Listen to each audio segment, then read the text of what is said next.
In this world of science and technology, there are still some things which are beyond science. Smartphones and computer से भरी इस दुनिया में, विज्ञान से भरी इस दुनिया में आज भी ऐसी कई चीजें हैं जिनका कोई साइंटिफिक एक्सप्लेनेशन नहीं है, यानी आधुनिक विज्ञान आज भी नहीं समझा सकता। उन सारी मिस्ट्रीज में से सबसे मिस्टीरियस चीजों को मैं आपको दिखाता हूँ। ये सब चीजें आज के टेक्नोलॉजिकल दुनिया में रहने वाले लोगों को भी चौंका देती है। ये चीजें टेक्नोलॉजी के परे है। Let's explore the mysterious ocean area. सितंबर 8, 1980 1.5 लाख टन लोहे के साथ डर्बीशायर नाम का एक जहाज अपने डेस्टिनेशन की तरफ आगे बढ़ रहा था। टाइटैनिक से 2 गुना बड़ा और सबसे रेप्यूटेड जहाज होने के चलते जहाज के अंदर के लोग सपने में भी नहीं सोच सकते थे कि इस पावरफुल जहाज में इन्हें कुछ हो सकता है। पर एक दिन बाद सितंबर 9, 1980 को ये डर्बीशायर जहाज और इनका पूरा क्रू एक रहस्यमयी कारण के चलते समुद्र पर से गायब हो गया। उस समय की ये ब्रिटेन की सबसे बड़ी शिप थी। कोई नहीं समझा सका कि ये आखिर गायब कैसे हुआ। इतने एक्सपीरियंस्ड मेंबर्स के होने के बावजूद भी एक ऐसा जहाज जो कोई सोच भी नहीं सकता था कि इसके साथ ऐसा कभी होगा, वो आखिर कहाँ चला गया। जापान के पास ही ये जो एरिया देख रहे हो आप, इसी की बात कर रहा हूँ मैं। द मिस्टीरियस ओशन एरिया सुन के आपको ये लग रहा होगा कि यहाँ बर्मुडा ट्रायंगल के बारे में बात हो रही है। बर्मुडा ट्रायंगल में तो जहाज और एरोप्लेन्स तो गायब होती ही है, उसके बारे में तो सभी को पता है। पर इस एरिया के बारे में बहुत कम ही लोग जानते हैं। इसका नाम है द ड्रैगन्स ट्रायंगल। इस रहस्यमयी एरिया में हजारों जहाज और एरोप्लेन्स गायब हुए हैं। इतने गायब होने के घटनाओं को देखकर हर किसी को लगता था कि इस जगह पर जाके इसकी रिसर्च करनी चाहिए कि यहाँ आखिर हो क्या रहा है। और इसी के चलते इस एरिया के बारे में और पता करने के लिए जापान की एक गवर्नमेंट शिप को भी भेजा गया था, ये जांच करने के लिए कि जहाजें आखिर जाती कहाँ हैं। कई जगहों से रिसर्च टीम को बुलाया गया, 100 से भी ज्यादा वैज्ञानिकों को बुलाया गया जो इन सब पैरानॉर्मल चीजों में एक्सपर्ट थे। वो शिप पूरी तैयारी के साथ गई तो सही, पर वापस कभी नहीं आई और कहाँ चली गई किसी को नहीं पता। मतलब समझ रहे हो कि रिसर्च करने वाली टीम भी वहाँ से गायब हो गई। उसके बाद गवर्नमेंट भी फिर से किसी भी शिप को उस जगह पर आज तक नहीं भेजी। विकिपीडिया में इस जगह के बारे में पढ़ोगे तो आपको ये पैरा देखने को मिलेगा। And that this ship too vanished and finally that the area was officially declared a danger zone।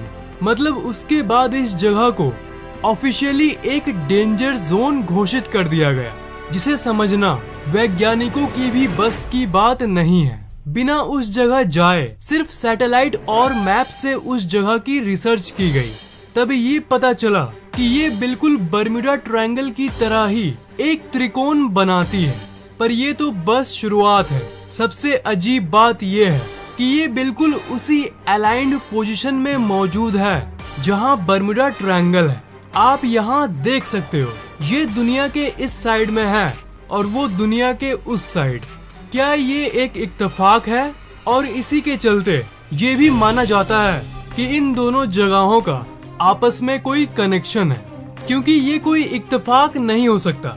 और हर बार प्लेन्स गायब हो जाती है, इसे भी इत्तेफाक नहीं कह सकते। एक बार हो तो घटना, 2 बार हो तो घटना, 3 बार हो तो घटना, पर 1000 बार? यहाँ ऑब्वियसली कुछ न कुछ तो गड़बड़ है। जापान की गवर्नमेंट की एडवांस्ड रिसर्च शिप को निगल गई, तब आप सोच ही सकते हो कि ये जगह कितनी खतरनाक है। इतने घटनाओं के बावजूद भी कई लोगों को लगता था कि ये सिर्फ बकवास चीजें हैं और कई जहाजें वहां जाने की हिम्मत भी करती थी, पर जिसने हिम्मत किया वो कभी लौट के वापस नहीं आया।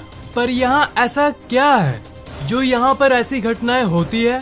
बहुत सारी थ्योरीज यानी ऐसी बातें सामने आई जो ये समझाने की कोशिश करती है कि आखिर ऐसा क्यों होता है। जहाजें आखिर कैसे गायब हो जाती है। जापानीज लोगों के एक ग्रुप का ये कहना है कि इस समुद्र के नीचे बहुत सारे अननोन फोर्सेस मौजूद हैं। पैरानॉर्मल चीजें रहती है जो कि इन जहाजों को गायब करती है। उनका ये कहना है कि यहाँ पर ड्रैगन्स मौजूद हैं जो जहाजों को निगल लेते हैं। अगेन सुनने में अजीब लगता है, पर जब ऐसी वियर्ड घटनाएं होती है तो हमें विज्ञान के परे सोचने की जरूरत होती है। दूसरे ग्रुप का ये मानना है कि इस समुद्र के नीचे एक पोर्टल है जो जहाजों को दूसरे आयाम में खींच लेती है। ये पोर्टल सुरंग वाली थ्योरी का जिक्र बहुत लोगों ने बर्मुडा ट्रायंगल के केस में भी किया है। थ्योरिस्ट्स का ये मानना है कि ये पोर्टल जहाजों और एरोप्लेन्स को एक दूसरे दुनिया में ले जाती है। एक पैरेलल यूनिवर्स का पोर्टल है ये, जो कि दूसरी दुनिया से जुड़ा हुआ है। हाँ, ये भी सुनने में बहुत अजीब लग रहा है, पर आपको ये समझना चाहिए कि जहाजें आज के आधुनिक युग में भी गायब होती रही है। अभी तक इसका कोई possible quote end quote scientific explanation किसी के पास नहीं है। पर 1987 में जब ये सब घटनाएं होनी शुरू हुई थी, तब बहुत सारे ग्रुप्स ने ये खोजने की कोशिश की कि जहां प्लेन्स और जहाजें गायब होती है, उसी पॉइंट पर समुद्र के नीचे क्या मौजूद होगा। जब भी कोई रिसर्च करने जाता, वो खो जाता और कोई लौट के वापस नहीं आता। पर दो लोगों का एक ग्रुप आखिरकार रिसर्च कंप्लीट करके आया। दो डाइवर्स समुद्र के अंदर ही अंदर रिसर्च करने गए कि आखिर यहाँ है क्या, पर वो उस ओशन के एरिया के अंदर नहीं गए, बल्कि जहाँ से ये ड्रैगन्स ट्रायंगल शुरू होता है उसके बिल्कुल बॉर्डर के आसपास ही कुछ सुराग ढूंढने लगे और उन्हें कुछ ऐसा देखने को मिला। मतलब इस रहस्यमय जगह के आसपास ये है, ऐसे ऐसे स्ट्रक्चर्स बने हुए हैं जो अपने आप तो बिल्कुल भी नहीं बन सकती। समुद्र के अंदर जो ऐसे स्ट्रक्चर्स होते हैं वो कुछ ऐसे होते हैं, उनका कोई शेप नहीं होता, रैंडम शेप्स होते हैं। पर ये जो है, ये तो ऐसा लग रहा है कि इन्हें किसी ने बनाया है।